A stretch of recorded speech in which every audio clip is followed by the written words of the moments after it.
We do a thing here on Plus One called Reaction Roll. Reaction Roll is a live stream within a live stream. It's where we sit down with a creator, a member of a development team from a game that we just played, and talk to them about what we thought about that game. Today, we are talking about Gods of Metal Ragnarock, which is live right now on Kickstarter from Hunters Entertainment, which produces absolutely amazing games that I am consistently blown away by. I've been so excited to play this for the last couple of weeks, and was thrilled beyond what I could even imagine about how the game went.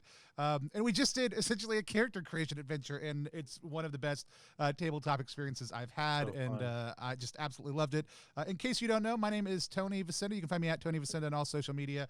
You can also find us at Plus One Exp.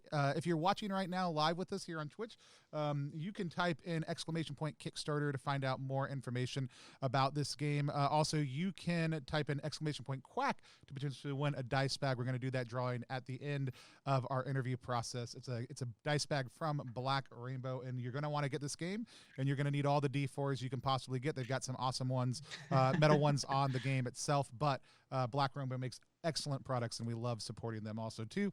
So type in !Quack after you're following if you want to do that. We're just a weird little brand that multi-classes in tabletop game design, beard and skin care alchemy, and the Bardic College of Content Creation. But you didn't come here to hear me talk. You came here to hear about Gods of Metal. Before we talk to about Gods of Metal, no, sorry, let's move around and have everybody introduce themselves again real quick. Jeremy, tell people who you are, what you do, and where you're from. Hi everyone, I just played Shard, your crystalline giant keyboardist. You can find me at JeremyGage5 over on Twitter, and you can also check me because I am the host over at the Draw Your Dice podcast on your favorite distributing podcast manufacturer. Wink, wink. Mike, tell people who you are, where you're from, where they can find you online. Yeah, my name is Mike Medcadal. I just played Chernoprog, the cyborg note slinger with a guitar scimitar. God, that was so fun. I am a comedian in New York City, but because of COVID things, I am now podcasting a bunch. So you can find me at Mike Mercadal on all social media, and I host a podcast about the MCU on the Missing Sock Podcast Network.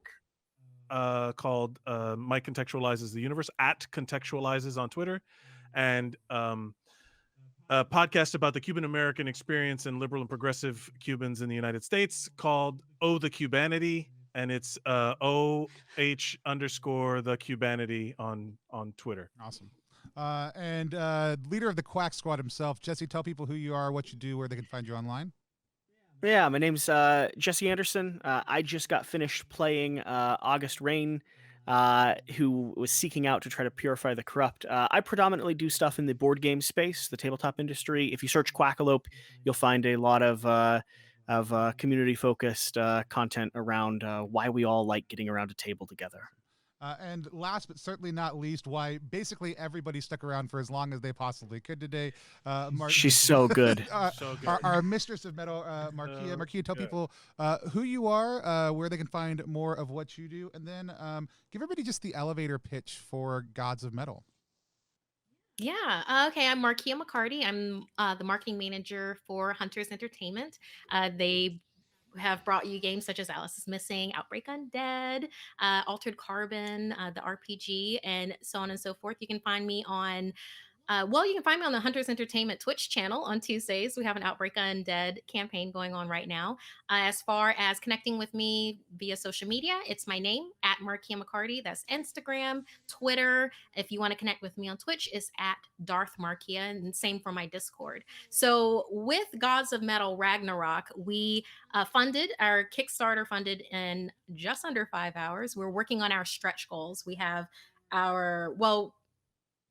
the stretch goal I'm really excited about our expansion that we have coming up, the Isle of Rockapalago, and that just goes into this whole other realm of everything, and I can't wait for us to hit that level. But what Ragnarok is, it is your epic heavy metal fantasy RPG made into life, where you can break out of a drab and gray world, aka mundania, and break into and rebel and live your best rock life in the land of Ragnarok.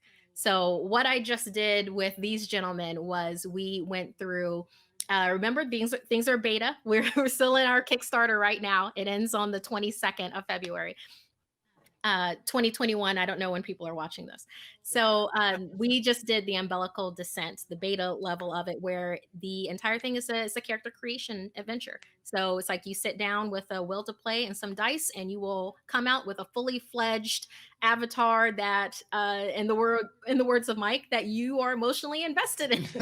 Oh, too much. Probably too much. I want to bring order to the universe through my shredding. I really do now. I'm gonna go outside and start screaming about purifying the corruption whenever this is over. Until the cops come.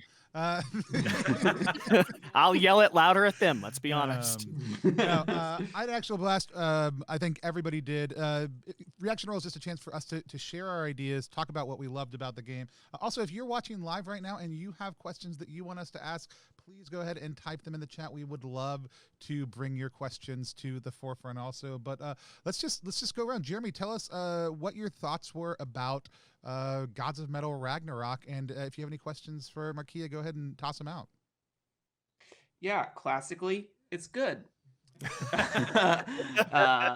Aside from that, so two things. One, this game using mainly D4s as its system of engagement or resolution is really eye-opening in how you divide those things. I don't have, for everyone who's watching, I don't have like access to the main core rule PDF in front of me, so I don't know the small sticks about it. But my main question is towards, I have been talking about people about creating tutorial adventures for getting people to like play the games, a character creation thing, or getting people used to the mechanics.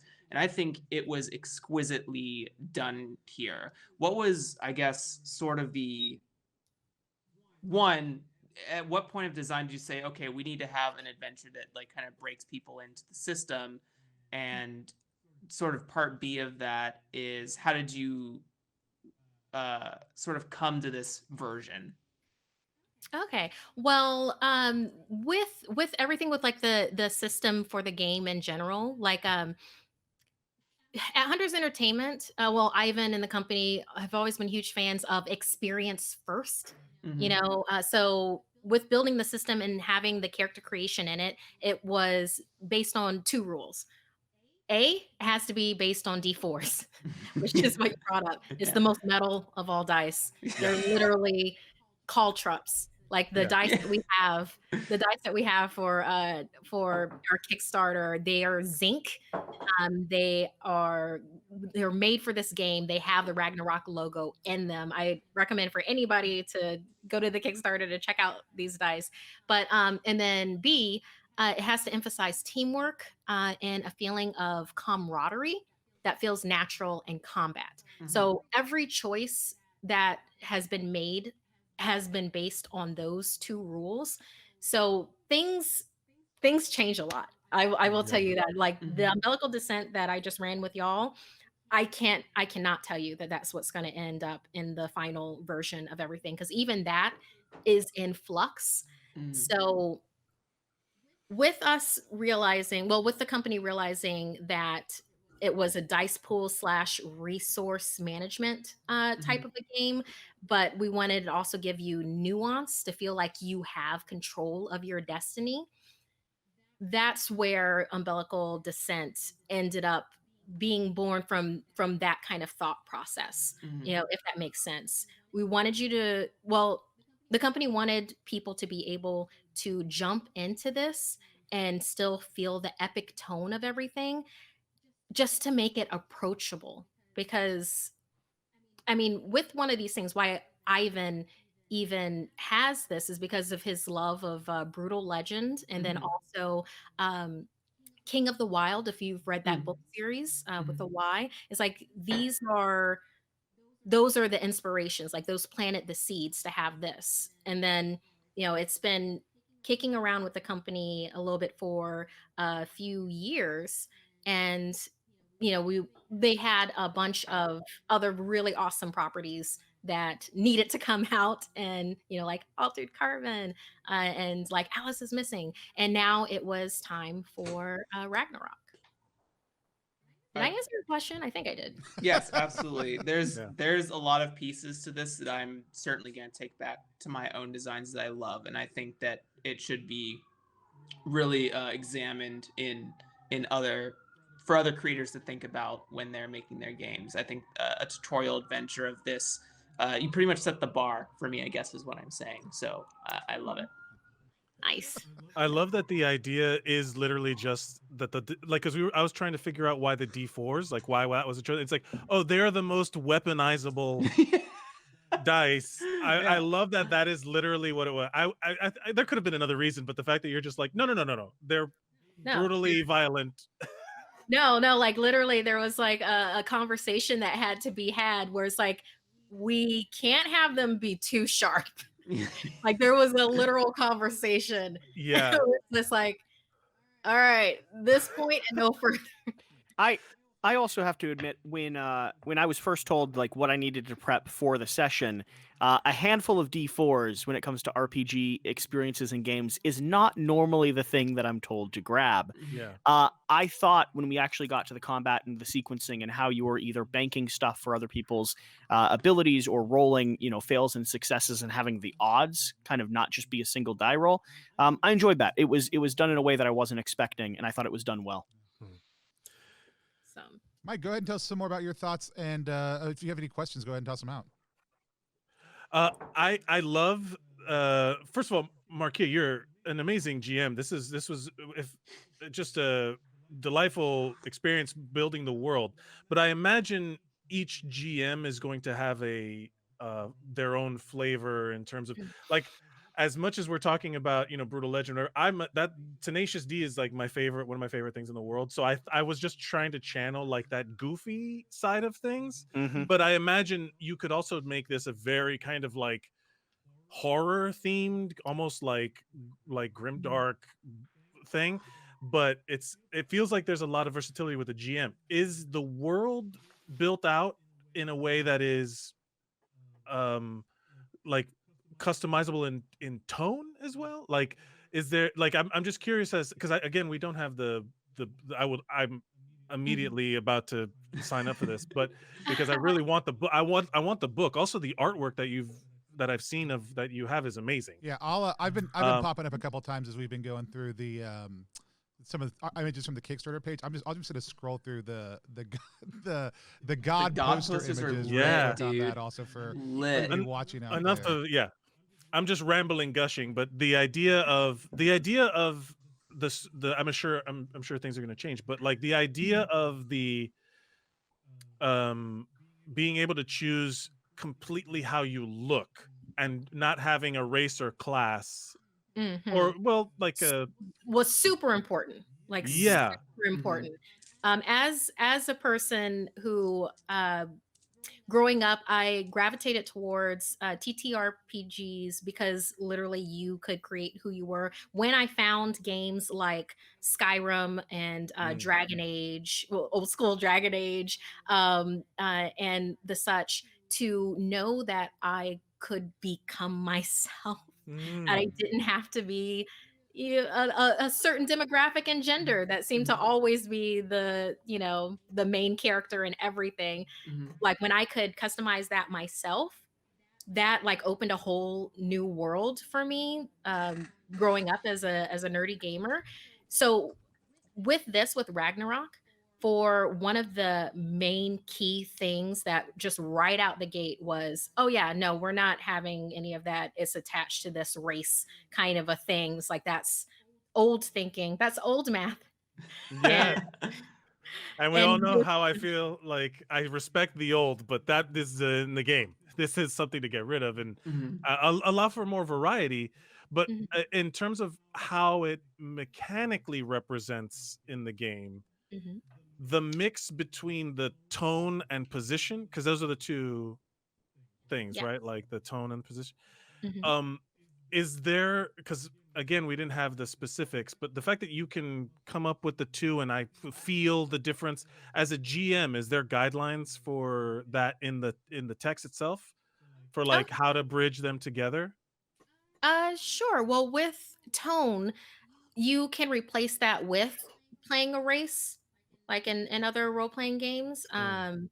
That's how they express themselves. It's the embodiment of the lifestyle in Ragnarok. So that's why the tone Mm. is attached to each of the gods, and Right. that's why during Umbilical Descent, for instance, you don't really get you don't get the this is Asnu Baba, god of chaos. You get what he looks like first. You get that tone, and then Oh, even before. that was written?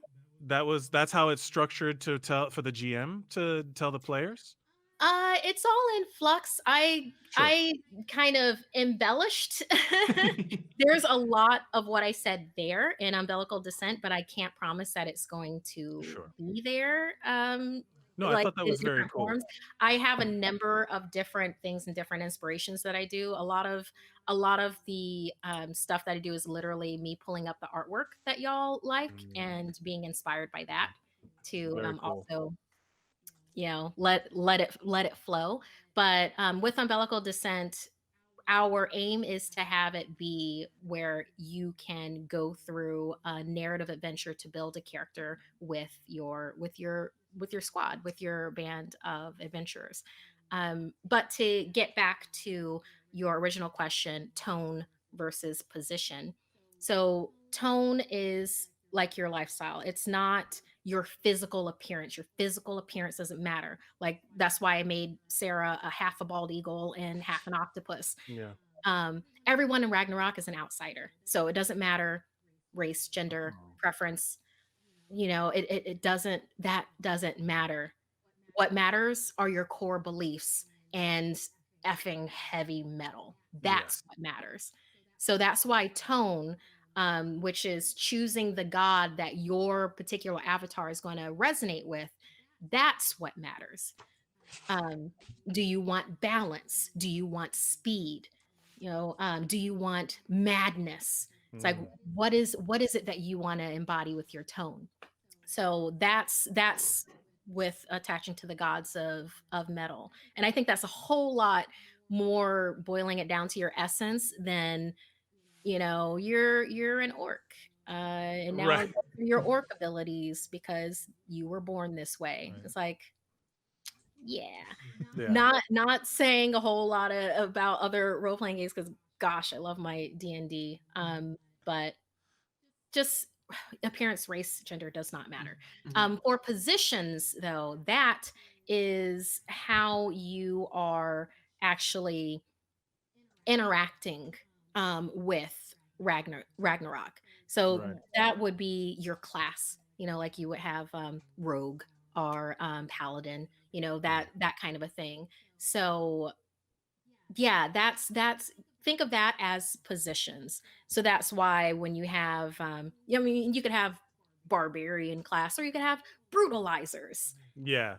Yeah, yeah. Yeah. warriors of metal kind of a thing. And the abilities grow because you have abilities for your tone and do they like so there's like a really big combination of Mm, potential things that you could have because each I mean, yeah, like my character was a shredder of Katakari. Kekatari. Hekatari. Yeah. And so there's like descriptors of abilities under each of those things. Do they so later on as you progress, they develop within either or both at the same time? Everything you already start off basically like you're a demigod. Like you start off that as Pretty dope. you character progress, then yes, your notoriety level goes up, your tribute pool max goes up, and then your features and your abilities. That's where you get where earlier in the game that Jeremy brought up about skill increase. Well, I think it was ability Mhm. increase with Mhm. that. Then all of that starts going in as your notoriety goes up. Right. That's I cool. love it. Okay. The Quackmaster himself, Jesse. What were your thoughts? What were your takeaways? And what questions do you have? Yeah. So first off, hats off and all the kudos to your DMing skills. You are absolutely marvelous, and I would be. I hope I get to play another game with you at some point, and I would be honored to do so. So if there's ever a seat open at your table, please feel free to reach out. I think that goes for all of us. Absolutely. But greedily, I'm going to be the person that volunteers myself first. All that being said, when it comes to this experience, I thought the character creation journey was really, really well done, in a way that I haven't done or haven't seen done in some of the other RPGs and things that I've played before. The narrative pathway that you were willing and able to take all of us on kept us all invested. Didn't leave someone entertained in the story on their in their own personal story for too long, but let us all see each other come into this space and start transforming and start becoming who we wanted to be. I think that's really cool. And sort of like some others were saying, I think it's something that we're going to see done more and more in the RPG space. And I don't know a ton about the RPG space, to be fair. Like, there's so many books out there that I'd love to dive into and read. I don't know of other systems that have done this well, but for myself, it was one of the first times that I've seen us come to the table not with a pre-scripted character sheet, but actually take a journey together to figure out who we are. The question that I do have, and one thing I'd like to hear you talk more about, where does the story go from here? We've just all had this. I mean, we're all bought in. We've just had this really cool adventure, and we've just, I mean, literally and figuratively transformed in a lot of ways to become these demigods. What's the next journey when it comes to the game that we're playing? Okay. Well, for one, very huge kudos to Ivan for umbilical descent. That's like one of the.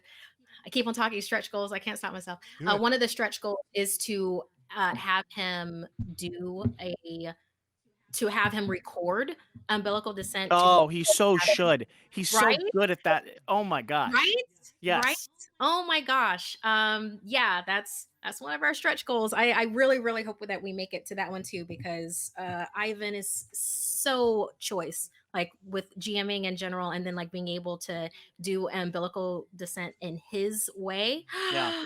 Oh, yeah. Like, can I throw more money towards this Mhm. Kickstarter? In any case, on with your question. There are many different realms of Ragnarok. Like when I had the void bust through, and then you came into the Yep. actual town, the actual land itself of Ragnarok. I talked about Nox Tarund. I drew Um, pictures. Wow.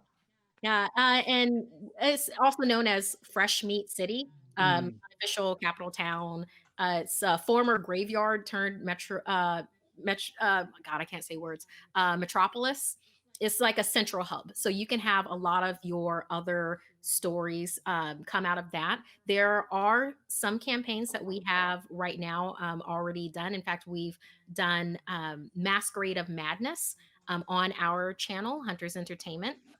That was a 3-part campaign. Ivan did the first part, and I metal maestroed is the word that we're going is what we're going for GMing. I did parts 2 and 3 for our permanent cast that we have on Tuesdays.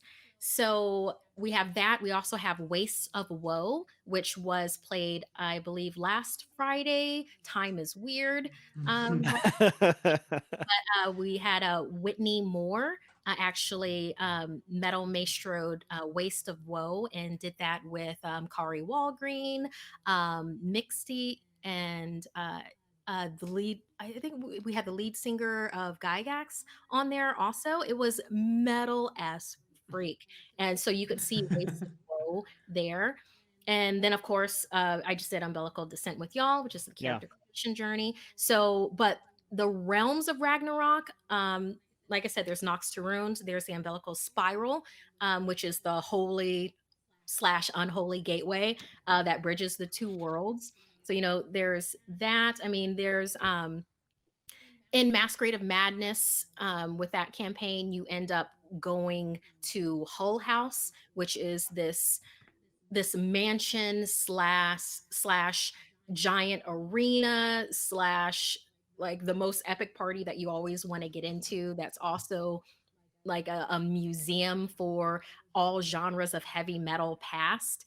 There's a lot that GMs are going to be able to do with Ragnarok, not only with the campaigns, but having access to these lands and to these realms. So I mean, I feel like it's going to be, the rock just keeps on giving. And then I do have one other question, if you don't mind, Mike. Uh, I when we were playing the campaign, you offhandedly mentioned that if we got too much of a certain type of damage, rolling ones on our d4s, we then transport back into our mundane life. That to me sounded horrific. How does that play during the experience of the game? Because even the moments where you had us get punched and flash back felt very uncomfortable. And I like the uncomfortableness of it, but I also I'm curious when it comes to the larger campaign, how does that mundane life still remain part of this story? Okay. With that, keeping in mind that this is beta and things are all of these things are Everything's change. yes. All of these things are subject to change. With that, I actually find it very cathartic to exist in Mundania. It scratches an itch that I kind of need to be able to bust out of that world. For And sure. then because of rebelling, I end up in Ragnarok. And I also like the mechanic that with your feedback threshold, which you start off with 10, if you get more than 10, whatever thing that you were just doing, whether it's an attack or trying to schmooze someone or whatever, you succeed in that. It's like you wonderfully succeed in that, and then you get yanked Yeah. into Mundania. So with that, with the mechanics of being back in Mundania, that's still in flux. We're going between having it be narratively succeeding in tasks to then be epic enough to come back into Ragnarok, to having it just be narrative, to having an actual like thing that you have to do with gameplay, with like rolling of dice to keep on having it happen. So that one is still in flux. I know that I enjoy whenever anyone gets knocked back into Mundania. It's I so enjoy it. it's so interesting because for me, RPGs do a lot of things. Sometimes they're an escape, sometimes they're a refuge, sometimes they're an opportunity to explore and learn things about yourself. And I've had experiences with a variety of systems that have all done that. Your contrast between being the demigod and then jumping back or being thrust back into Mundania, for me, seems like a place where a lot of hard things would come up if I was if you're running, and it doesn't have to be, but the opportunity of that contrast there has so much opportunity for self exploration that I think is really cool. Again, it doesn't have to, but it really is a system that encourages that. COTJ says make it like Ninja Burger, where you have to write a rock ballad to go back to metal. Cool. That's a great idea. I'll be back in one Yeah, moment. so, Excellent. no, I'll have a full review of this in about a week, but He hated it. I loved it. I have so many questions. I think kind of similar to some other people. Some of it's narrative, but I will say just one of my favorite things is the ability to sit down at a table. And I think good games do this, regardless of whether character creation is complex or simple. That the core mechanics can be explained very briefly, and sometimes it takes a little bit to figure it out. That's a lot of what we try to focus on for our reviews. But then the expansive lore and reality of the setting that has been created for Gods of Metal is just it's so tremendous. Everything y'all have done on the campaign and through the game, it's just very evident the environment and the reality that really literally y'all are trying to shape by gameplay, with from music to other things, the art, the D4s, every single little piece that you're putting in is so intentional. And it's one of the things that I've come to expect but also love about Hunters, again, and also that relational element of, we're going to establish things early in play that bind people together, that are fun, that bring people around who their characters are. It's so great. You'll do such a phenomenal job of it. I'm so excited for it. I want to go back and throw more money at the campaign also too. It's just I'm going to replay this for Ivan and the company because they need to hear this. They need to hear this. well, So Yeah. because I'm yeah. all of because everybody has their hands in on it. Everybody's so impassioned with this. Like it's not like a pet project or anything. This is like taking that inner child inside that heard heavy metal for the first time and telling them, like, validating them. It's like everything that you love is 100% amazing, and here's the game for you. And that's what Ivan and Hunters have done, with this game. And I've felt myself like swept into it, like, where I'm like, yeah, I want to run umbilical descent for everyone, kind of thing. Or me running like Masquerade of Madness. Oh, it's everything that you said, along with like that validation. Any kind of nerd validation that Yeah. I can get is that, and this is Well, basically it in a game. as that actually, just for you, the specific event, I actually would love, as just a digital stretch goal. I don't even need it in print. I would love your GM cheat sheet. Like, I would love, no, seriously, 10 points on how to, 10 to 20 points on how to, like, good ideas for running Gods of Metal. Because, like you said, just looking at some of the art, and for a lot of people, that's going to be obvious because they're experienced GMs. They know how to pull that in. And for a lot of people who are running a game for the first time, especially a game like the rules are super approachable. Like, even as we were going through everything, I didn't know any of them, but I was easily able to track with what was going on, was being said, and it was easy. And so then it just frees the GM and the players up to say, okay, more. How do we explore this space? But a lot of people don't know how to run a game, and it seems intimidating. And even just having like a piece of paper front and back that's like, here are 10 or 15 ideas for how to do this, I think would be a tremendous add-on. And again, part of that's absolutely 100% to your skill. Part of that is to the setting and the extra elements that are created, and just knowing how to fit those in and how to bring those into play. And I think people would benefit well from that experience. You're From you. you're gonna have some people that are willing to touch this that would not touch D&D. Yeah, absolutely. Yeah.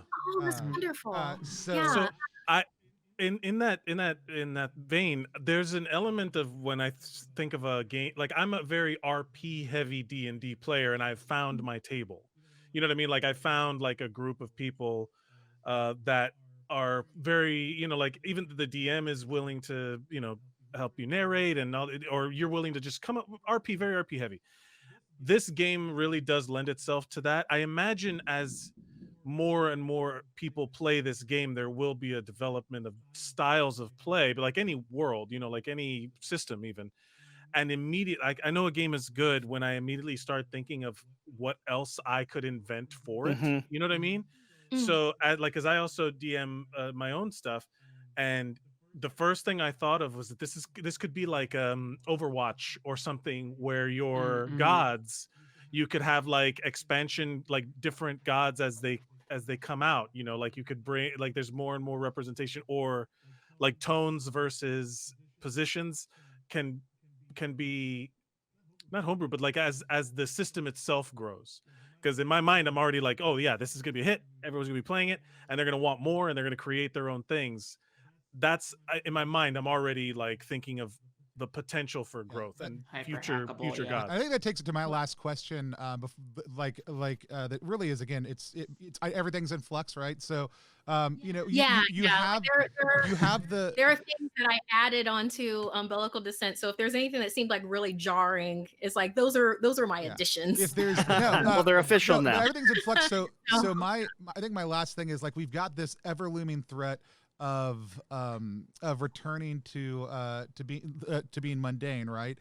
What are the big bads? What are the things that people are worried about within The Ragnarok? That's the other antagonisms, big, like, what are the in Ragnarok looming threats? Oh, there's so many. I mean, there's well, you're not the only avatars that live in Ragnarok. There are other avatars. There's also the denizens of Ragnarok. There's other bands, there's big bosses, there's other managers, there's creatures that are just everywhere. There's literally danger at every turn. There's there's more than enough ways to die and to live while you're doing it. Like it's I- a whole lot Even of then, getting sent back to Mundania feels like a fate worse than death. You know what I mean? Like that's like the point of the world, is to be this rock god and to Mhm. then have a taste of it and then get, like, I genuinely felt that moment when we rolled ones, these guys rolled ones and they got that flash of their old life. I can only imagine, like, oh my god, huh? Ugh. You Well, I know? Yeah, also exactly. For your the enemies, I mean, they of the ones that I said, and like there's frost trolls and crabulons and the such. There's they tend to break down into 4 types of monsters. Minion, yeah, elite, which is like more like specialized warriors. You actually ran into elite with the posers, and I kind of minionized them a little bit for time's sake. Or then there's boss, like those big the big boys that they command like a retinue of lesser baddies, and then you have your legendaries. I have brought in a legendary I brought in 2 legendary enemies before in Masquerade of Madness. If y'all end up wanting to see that VOD, I don't want to give away what those were Nice. because it was such a wonderful build to what those ended up being. But I do recommend to just go ahead and check that out. But yeah, with enemies, you can have anything from like sellouts to posers to, I was like I gonna said, say, even just your descriptions of like the carapaces, whatever that word is, of the posers that were sitting there. What is that word? couldn't say it. I Like think the outer shell Yeah. of a cicada. Carapace. How Carapace? you pluralize it is a great question.